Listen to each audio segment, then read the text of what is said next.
Enterprise Group of Jackson, Vice President of Operations, Debbie Kelly. Hi, Debbie. Hi, Bart. How are you? I'm good. Good to see you again. Thank you. Thanks for having me today. I'm really glad I didn't wear orange today. It's awesome. Yeah, don't wear orange today. Don't wear orange. It's perfect. It's a very summery and bright, sunshiny outfit. Thank you. Thank you. Yesterday, we got to see you as you and the Enterprise Group coordinated, along with your partners, the groundbreaking. Congratulations. Yes, thank you. It was such a fun day. Great turnout. The heat wasn't as bad as what we anticipated, but you know, I made sure I had popsicles, frozen claws, tons of water, ice on hand for anyone that might have gotten woozy or anything from the heat. But I missed the popsicles. I didn't notice them. Oh, shoot. oh my gosh, I'm so sorry. I've got a ton left, so I'll bring you some. Okay. No worries.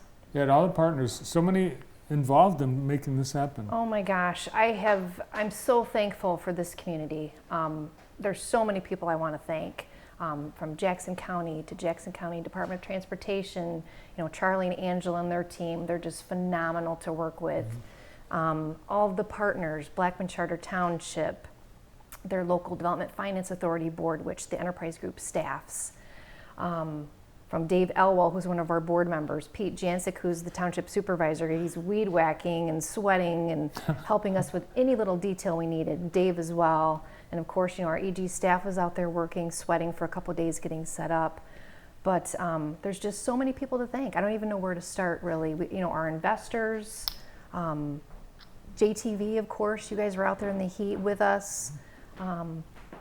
Just so many people, so many people. We've got such an awesome partnering community, and it's so fun to work together. And even though this was the beginning, it's been in the Right. works for several years, and it really shouldn't be too long before we see something happening on that property. I'm thinking maybe August timeframe, we're going to start seeing a little bit of dirt moving and getting some infrastructure going out there. So yeah, it's exciting. So you've been saying for years, really, that we've needed land, we need space for manufacturers to expand or to locate here in Jackson. So are they lined up? Do you have people, are there prospects? We have a local company that's they're growing and expanding, and they're just, you know, standing there rubbing their hands like, okay, when can we get going? So they plan to retain 15 jobs, create 20, and I think their building is about 1.3 million. So, and we've got the park kind of parceled out into about 10 different parcels. It's a conceptual plan, which it's flexible as well.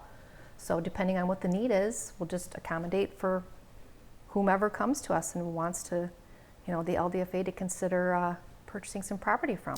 Yeah, you actually have it laid out like a subdivision where you've got different sized parcels. Right. And you're not going to really allow any one company to take over the whole place. No, no. I mean, I doubt that that would happen if we run across that problem. That'd be a good problem Might to be have. good. Yeah, exactly. I was just going to say that. Yeah. So we'll see. We'll see. Across the street there's Chemintal and Technique, and a little bit down the road you've got TAC Yeah. and a couple other Yep. manufacturers as well. JSP and JSP Sheet Foam. Mm-hmm. Yep, they're on the west side. So yeah, we've got a lot of great companies there. And what was really amazing, I want to thank all the tenants and the companies. They all had representatives there yesterday, you know, braving the heat with us. So that was really neat to see. So. Yeah, I was talking to Georgia Fatasic, who was on the Enterprise Group board Yeah. 25 years ago Yeah. when TAC first built Right. across the street. Right. And she was reminiscing about that day and saying, wow, you know, it seems like only yesterday, and here we I are know. expanding. She reminded me that this fall is the EG's 25th birthday. I'm like, oh my gosh, it didn't even dawn on me that, you know, with EG was created in '97. So yeah, I'm like, oh my gosh, it's been 25 years, quarter of a century. Sounds like you're going to have to plan another event. I think so. Now that I'm saying this out loud, I think we better have another party. This time it won't be as hot though. Yeah, you did have a few past EG leaders, in addition to Georgia Fatasic. Hendrik Scher was there. Yes. And so a lot of the people that have working toward this were anxious to see it Absolutely. culminate. Yep. There's a lot of pride in that. A lot of hard work, a lot of pride. The fact that the road is just a 2-lane road without any kind of curbing or sidewalks, or there's just not even any kind of, you couldn't even pull off the road. Oh gosh, I know. It's scary. Yeah. It's really scary to see people walking to work, going down that road. I mean, when the gentleman from Cranes Detroit came to, interview a couple of the companies, and we went out to the site, we were watching a young lady walk on the road, and I'm like, oh my gosh, he was so concerned. She's going to get hit. I'm like, yeah, that's why we're doing what we're doing. It's so dangerous for these employees, and the businesses are concerned as well. Especially Technique and TAC, because they have a lot of people that have to take the bus, and the bus stops at 7-Eleven there on the corner. So it's very scary. So yeah, the work that JCDOT's going to do, it's much needed, and it's much improved. So we're thankful for Yeah, that. a lot of people ride their bikes to TAC and Technique. Right. You've got a trailer park not too far away. Yeah, the and then residents as the well. apartments on Springport. Right, yeah. It's going to make it safe for everyone.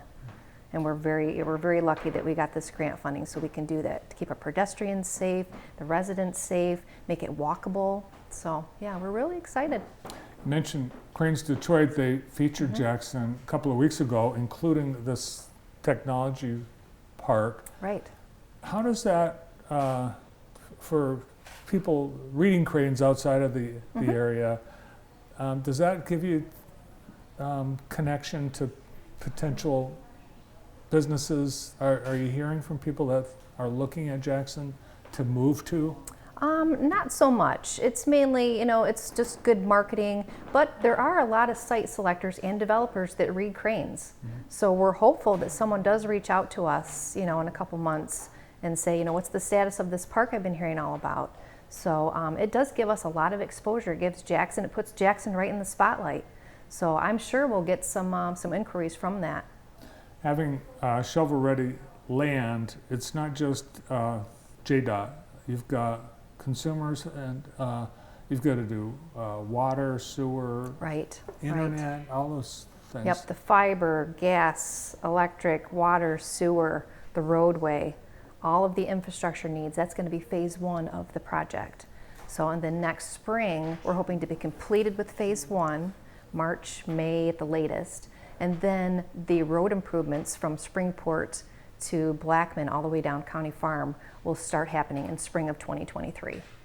Oh, Blackman Township, very excited about that potential for the tax base. We saw on the sign Smart Zone, and I remember when we first added Smart Zone to Jackson, we thought that was going to be a very key element to attracting businesses, and this actually is the result. Because this is a smart zone, that makes the technology park that much more attractive. Absolutely. All of the businesses that are there now have funded this next project, the JTPN. They've provided all the the tax dollars for us to purchase the property, for us to do the infrastructure. So all the money revolves. So they're like financing this for us, all the companies, from all the taxes. Well, it's amazing. It's all come together, and we'll be anxious to see buildings start to rise on that property. Absolutely. I'm excited too. Hopefully in the spring we can see some companies going up in there once we get the infrastructure done. Yeah. Good to see you. Thank you. Thank you, Bart. Thanks for having me today. Yeah, and thanks to everyone who worked so hard to make this happen. Yes. It's Thank great. you to the entire community. We couldn't have done it without all of our partners. So thank you, Jackson. Thanks, Debbie. Thanks. Debbie Kelly, Vice President of the Enterprise Group of Jackson.